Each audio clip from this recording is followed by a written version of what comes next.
حضرت سیدنا مغیرہ بن عبد الرحمن رضی اللہ تعالیٰ عنہ سے روایت ہے کہ حضرت سیدنا سلمان فارسی رضی اللہ تعالیٰ عنہ حضرت سیدنا عبداللہ بن سلام رضی اللہ تعالیٰ عنہ سے ملے اور فرمایا، اگر تم مجھ سے پہلے انتقال کر جاؤ تو پیش آنے والے حالات سے مجھے آگاہ کرنا، اور اگر میں تم سے پہلے فوت ہو گیا تو میں تمہیں آگاہ کروں گا۔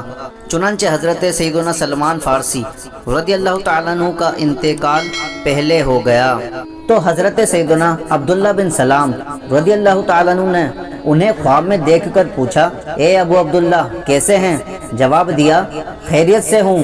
پھر پوچھا، آپ نے کون سا عمل افضل پایا؟ حضرت سیدنا سلمان فارسی رضی اللہ تعالیٰ عنہ نے فرمایا، میں نے توکل کو بہت عمدہ پایا۔ اللہ تعالیٰ کی ان پر رحمت ہو اور ان کے صدقے ہماری مغفرت ہو۔ پیارے اسلامی بھائیوں، ہمیں چاہیے کہ ہم اپنے تمام معاملات اللہ تعالیٰ کے سپرد کر دیں، اس کی رضا پر راضی رہیں اور ہر معاملے میں اسی پر توکل و بھروسہ کیا کریں۔